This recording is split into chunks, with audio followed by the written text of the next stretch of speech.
pause. Ma call you back. Jacuzzi, where you dey? Oh, mom. Jacuzzi, where you dey? Where your lappy? Hide your lappy there. Come my side. But SARS dey town. They don't enter streets. They don't carry spending. Bullion van just they come in and say they cash him and spending. Wait, now they coming. Bullion van. Which side they catch you now? First talk. Sure. What be the guy name? What be the guy name? What be his name? Tiger. Ah. How you go let Tiger squad catch you? Now 5-man squad now. I know that squad now. Yes, now they don't catch me before now. They beat me now.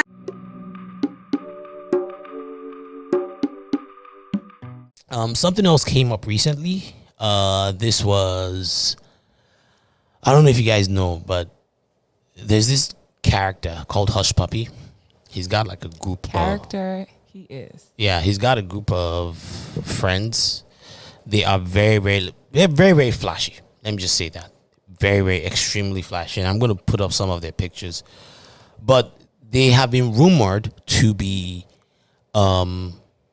people that do scams. Rumored. Alleged. All alleged. And recently they got apprehended, and it was a bunch of them. It was him and like three other of his associates. I don't remember their names, but Hushpuppi is like the really well-known one. I'm talking like he's always posing with like Bentleys and private jets and freaking Rolls Royces, and he's always flaunting everything. And personally, I think he's a terrible dresser. For someone that had all that money, he just looks tacky as fuck. That's just my personal. But he's always been rumored. You know, of course, you never know what is what. Now, because of COVID, right? They've been giving out a lot of these insurance payments. You know, would you call them insurance? Like relief funds, loans, grants. And a few weeks ago, a story had come out that a Nigerian crime ring siphoned millions of dollars from U.S. From U.S. unemployment programs amid COVID-19 shutdowns. I mean, and they said it was as much as $100 million. I believe it. As much as $100 million. Now this happened, and you know, initially they put Nigerian scams, and I'm like, I felt like it could be just one Nigerian person in that ring, and they're gonna label it Nigerian scam. So I'll admit I was a little bit defensive. I was like, okay, I'm not about to give this thing air because I don't know. Sometimes they just like to just throw Nigerians under the bus. But then, like a few days ago, it was announced that they arrested these guys, and these guys might have been the same guys in connection to those scams. It was a bunch of states that they targeted. A bunch of states. Yeah. It was trying to see the list of states here. And Washington State was there. There's a bunch of states. That's crazy to me because how do you go after unemployment? Because that means that they're going to be consistently getting these people's checks. Yes. Because the way unemployment works is like you get paycheck like every 2 weeks, like you had a job. And for you to continue to qualify for unemployment, you have to reapply. Like I think it's once a week or whatever it is. Yeah. So that they can verify your unemployment status. So how is it like? How do you go after these funds to get $100 million? Like, what were they doing? Did they literally have people reapplying every week? You know, where were they sending these checks to? Good question. I really wonder how these scammers, like, how do they set up these things? Because I mean, it's just ridiculous. It beats me. But I believe it. I'll tell you a funny story. Yeah. That I haven't told you. But I do know that, number one, I don't know if it's Nigerians doing it, but definitely Africans have tapped into this COVID relief fund scams. Okay. Because the other day, my sister, so she got a phone call. It was actually her husband. He got a phone call from Bank of America, right? And it's an African man on the phone. Telling him that they actually like distributed the funds like incorrectly, and that he has to return the funds, right?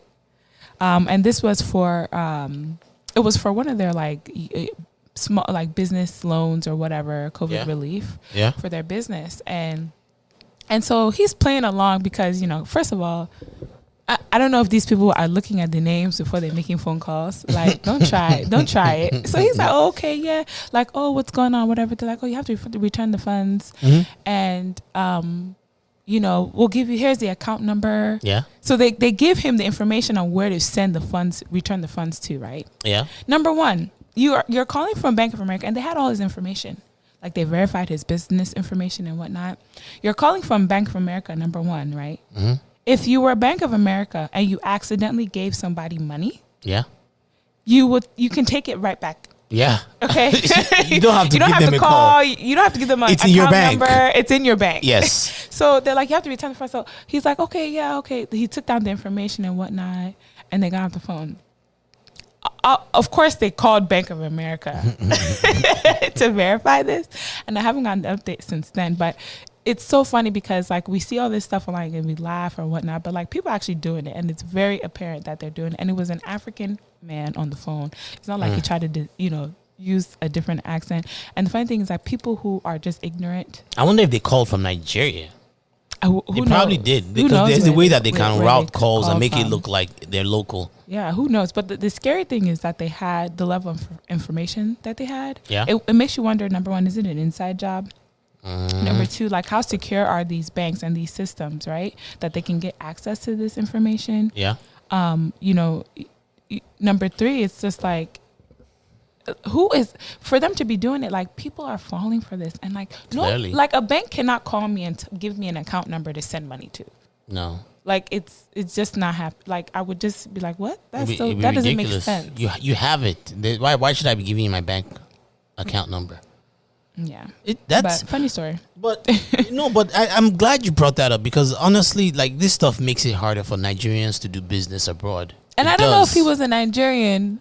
It makes it harder for Africans. African man. It's a stain on Nigerians. It's a stain on Africans, and it's something that I'm telling you, there were people that were rejoicing online because of this.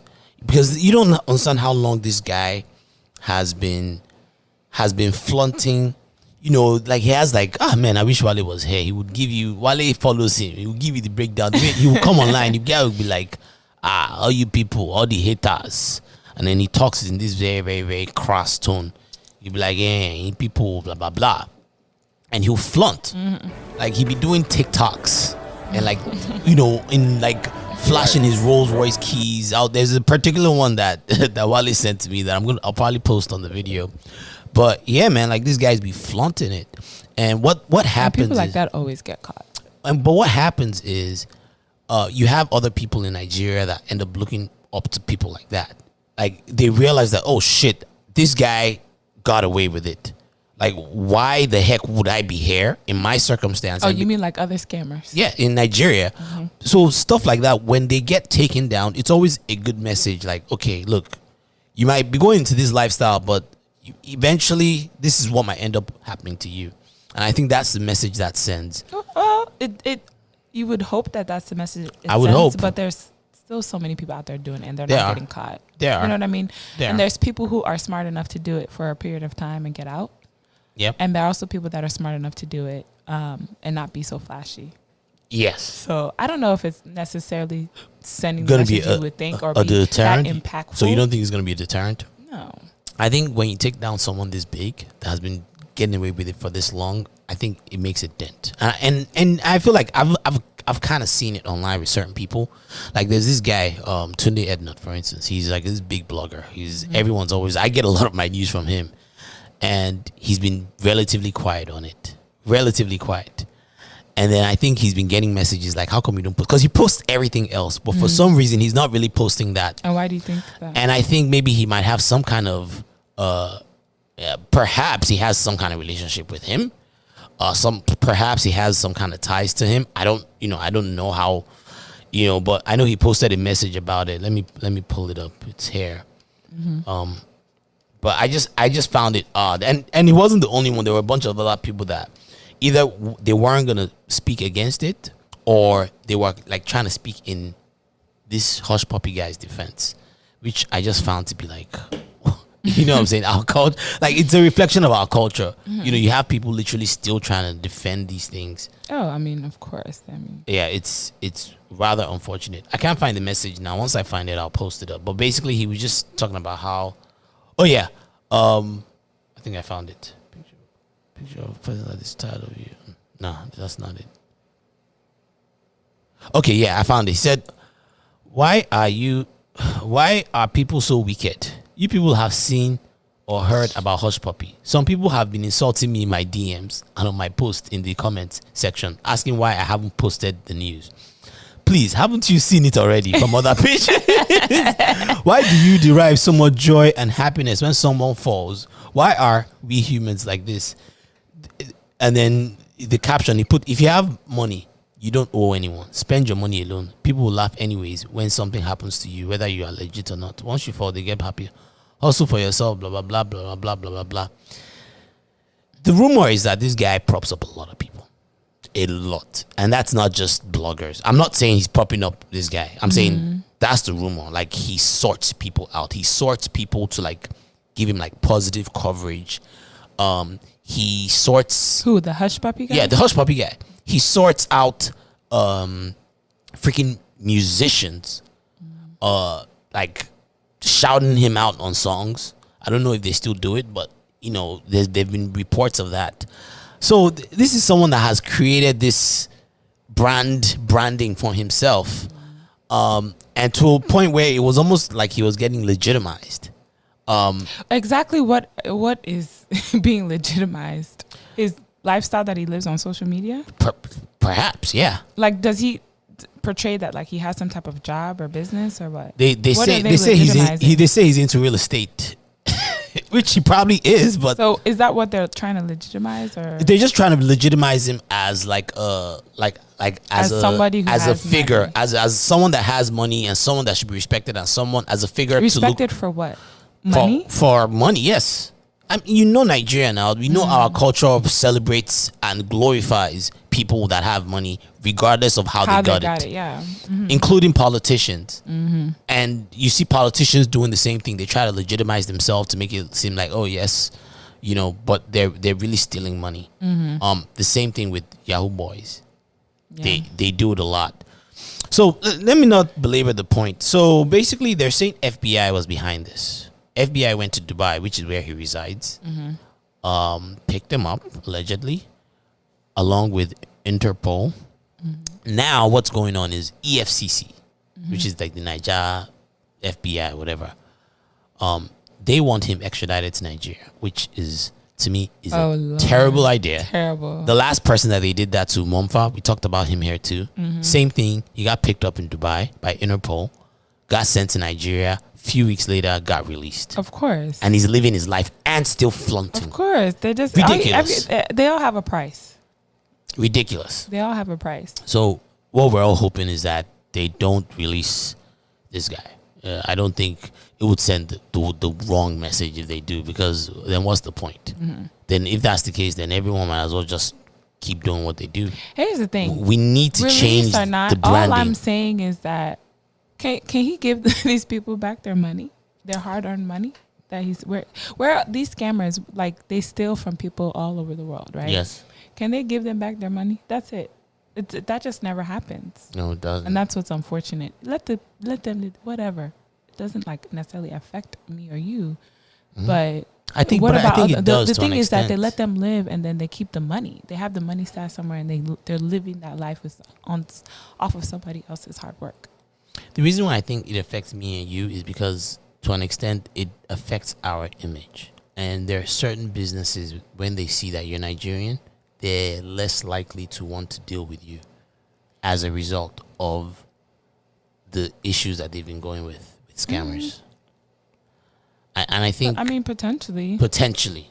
I mean, for the most part, it doesn't really affect us. But you can see how it could affect, like, a regular, especially someone working out of Nigeria. I know for a lot of people working out of Nigeria that need to make deals with international institutions. They might be a little bit. This is something cautious. that definitely affects them a lot, a lot. So I don't know, man. It's just one of those news stories that It was it was all over Niger Twitter all week. There was all sorts of hot takes. But moving on. A few